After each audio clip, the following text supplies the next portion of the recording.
আমি বললাম চল যাওয়া যাক। তারপর দুইজনে বাইরে এসে অনেকক্ষণ ঘোরাঘুরি করলাম। রাতের বেলায় বাসায় এসে খাবার খেয়ে ঘুমিয়ে পড়লাম। সকালবেলা ঘুম থেকে উঠে শাহাদাত চলে গেল ওর কোচিংয়ে। এখন বাসার ভিতরে আমি একা আছি। একটু শপিং মলে যেতে হবে, কোনো কিছু কেনাকাটা করতে হবে। যা বাবা সেই কাজ। বের হয়ে পড়লাম শপিং মলের দিকে। শপিং মলে যাওয়ার সময় বিকাশ থেকে যত টাকা ছিল সবগুলো টাকা তুলে নিলাম। তারপর শপিং মলে গিয়ে কেনাকাটা করে বাসায় চলে এলাম। বাসায় এসে টাকাগুলো বের করে দেখলাম মাত্র 12,000 টাকার মতো আছে। এটা দিয়ে আমার 1 মাস চলবে। এর ভিতরে একটা কাজের ব্যবস্থা করতে হবে। বিকালবেলা শাহাদাত এসে আমাকে বলল, স্যারের সাথে কথা বললাম, কালকে থেকে তোকে নিয়ে যেতে বলছে। আমি বললাম ঠিক আছে, তবে তুই বেতন পাস কত করে? শাহাদাত বলল আমি 8,000-এর মতো পাই, তোকেও 8,000-ই দেবে। আমি বললাম ঠিক আছে। শাহাদাত বলল আচ্ছা এবার খেয়ে রেডি হয়ে নে, তোর জন্য 2টা টিউশনি ঠিক করছি, আজকেই পড়াতে যেতে হবে।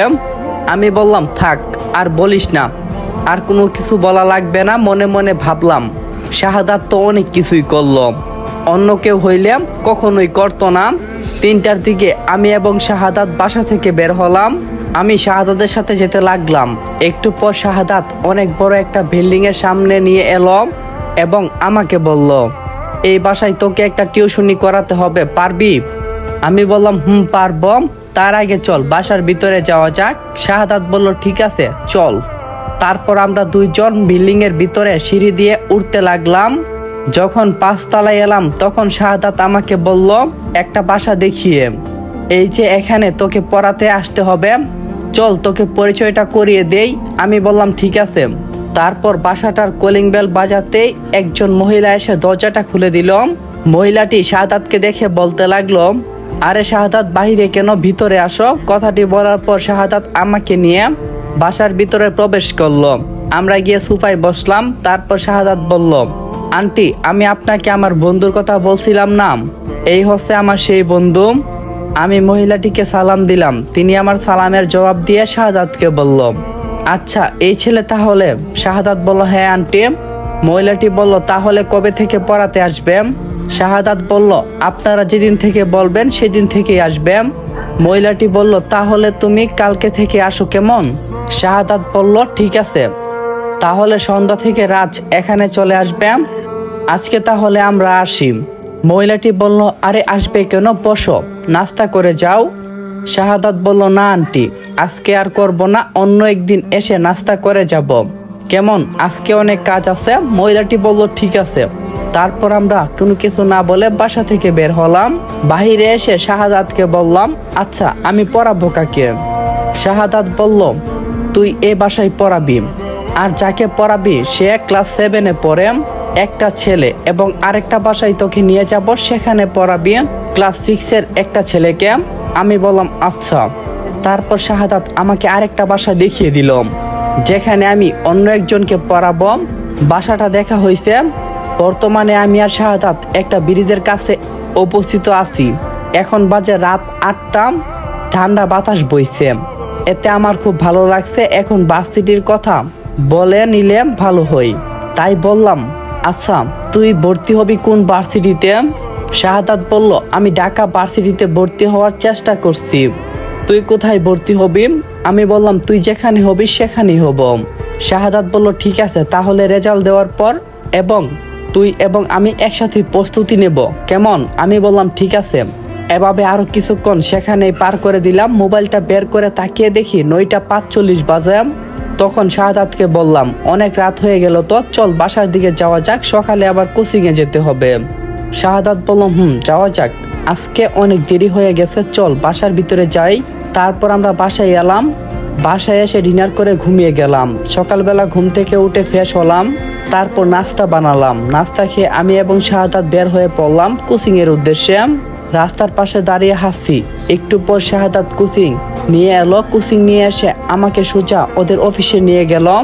তারপর ওর স্যারের সাথে দেখা করিয়ে দিলাম। তারপর স্যার আমাকে বলল ক্লাস 8-এর গেম ক্লাস নিতে এবং কোচিংয়ে 1ম থেকে 10 শ্রেণীর পর্যন্ত পড়ানো হবে। স্যারের কথা মতো আমি ক্লাসে চলে গেলাম। আজ প্রথম তাই পড়াতে একটু অসুবিধা হলেও তবে ম্যানেজ করে নিয়েছি। ক্লাস শেষ হয়ে বাইরে এলাম। একটু পর শাহাদাত আমার কাছে এসে বললাম, তোর ক্লাস কি শেষ হয়েছে নাকি, আরো আছে? আমি বললাম না, আজকে বোধহয় আর ক্লাস নাই। শাহাদাত বলল, চল তাহলে এবার বাসায় যাওয়া যাক, এখানে থেকে আর লাভ নেই।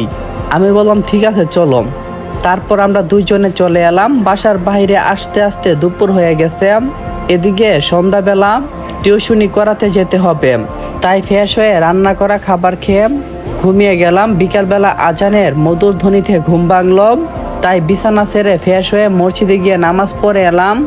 নামাজ পড়ে এসে রেডি হয়ে শাহাদাতকে বলে বেরিয়ে গেলাম টিউশনি করাতে।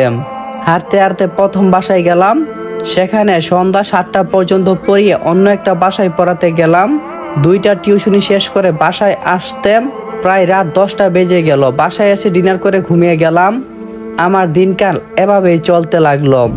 বিকালবেলা কোচিং, সন্ধ্যাবেলা 2টা টিউশনি করিয়ে যা ইনকাম হতো সেটা দিয়ে আমার আরামেই চলে যেত। এর ভিতরে আমার এইচএসসি রেজাল্ট দিয়েছে, খুব ভালো রেজাল্টের সাথে পাশ করে গেছি। একদিন শাহাদাতকে বললাম, তাহলে তো আমাদের রেজাল্টটা বের হয়ে গেছে, এখন তাহলে কি করবি? শাহাদাত বলল, কি আর করব, এখন পরীক্ষা দিয়ে চান্স পেলেই হলো। আমি বললাম, তার জন্য আলাদাভাবে প্রস্তুতি নিতে হবে, তাই না? শাহাদাত বলল, সেটা নিয়ে তোকে ভাবতে হবে না, আমি সব দেখে নেব। শাহাদাতের কথা শুনে আর কোনো কিছু বললাম না, চুপচাপ ওর সাথে হাঁটতে লাগলাম। একটু পর আমরা বাসায় এলাম। বাসায় এসে খাবার খেয়ে ঘুমিয়ে পড়লাম। এভাবে কেটে গেল আরো একটা মাস। পরশু আমাদের ভর্তি পরীক্ষা, তাই আমি এবং শাহাদাত প্রস্তুতি নিচ্ছি।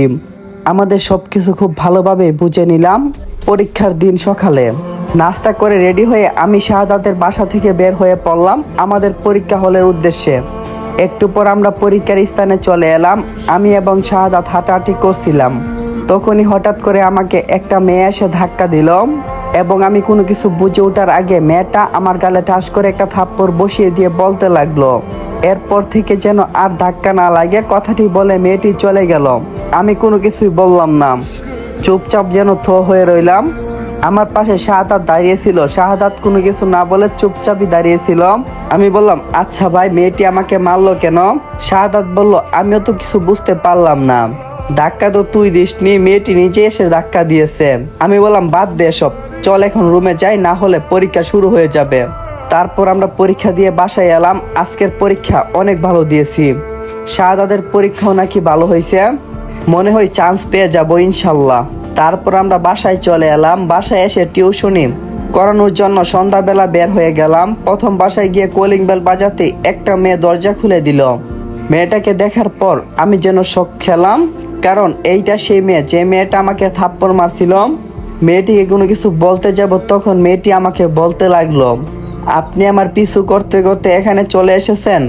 আমি বললাম, হ্যালো ম্যাডাম, আপনার ভুল হচ্ছে, আমি এখানে পড়াতে এসেছি, কিন্তু আপনি এখানে কেন? মেয়েটি বলল, সেটা আপনাকে বলবো কেন, আর আপনি এখানে পড়াতে এসেছেন, আপনি পড়িয়ে চলে যান। বলে মেয়েটি চলে গেল। আমি কোনো কিছু না বলে আমার ছাত্রকে পড়াতে লাগলাম। পড়ানোর সময় আমার ছাত্রকে বললাম, আচ্ছা ওই মেয়েটি তোমার কি হয়? ছাত্র বলল, ওর নাকি খালামণি। আর বলল, কেন, কি হয়েছে স্যার, কোনো সমস্যা? আমি বললাম, আরে না, কোনো কিছু হয়নি, এমনি জিজ্ঞাসা করলাম। ছাত্র বলল, ওর থেকে দূরে থাকার চেষ্টা করবেন, ওর হাত একটু বেশি চলে। আমি বললাম, আচ্ছা ওর নাম কি? ছাত্র বলল, ওর নাম হলো ইরাম। আমি বললাম, ও। তারপর আর কোনো কিছু জিজ্ঞাসা করলাম না। ওকে পড়িয়ে অন্য একটা বাসায় পড়াতে চলে গেলাম। সেখানে পড়িয়ে আমি বাসায় চলে এলাম। বাসায় এসে ডিনার করে আমি ঘুমিয়ে গেলাম। সকালবেলা উঠে কোচিংয়ে গেলাম। দুপুরবেলায় বাসায় এসে খেয়ে ঘুমিয়ে পড়লাম। ঘুম থেকে উঠে সন্ধ্যাবেলা টিউশনি করাতে গেলাম। এভাবে আমাদের পরীক্ষার রেজাল্টের দিন চলে গেল। দুপুরের দিকে আমি এবং শাহাদাত রেজাল্ট দেখে এলাম। আমরা দুইজনে চান্স পেয়েছি। কয়েকদিন পর আমরা ভর্তি হব, 1 সপ্তাহ পর। আজকে আমাদের ভার্সিটির প্রথম দিন, তাই সকালবেলা রেডি হয়ে আমি এবং শাহাদাত ভার্সিটির দিকে যেতে লাগলাম। ক্লাসরুমে প্রবেশ করতে আমি আর শাহাদাত যেন একটা শট খেলাম। তার কারণ জানতে এই গল্পের সাথেই থাকেন, আর আশা করি তাড়াতাড়ি পাত্রী নিয়ে আমো। ভালো থাকেন, নিজেকেও খেয়াল রাখেন, আর সবাই একটা করে লাইক, সুন্দর একটা কমেন্ট, সাথে চ্যানেলটা সাবস্ক্রাইব করে দিয়েন। ভাই ভাই, আল্লাহ হাফিজ গাইস।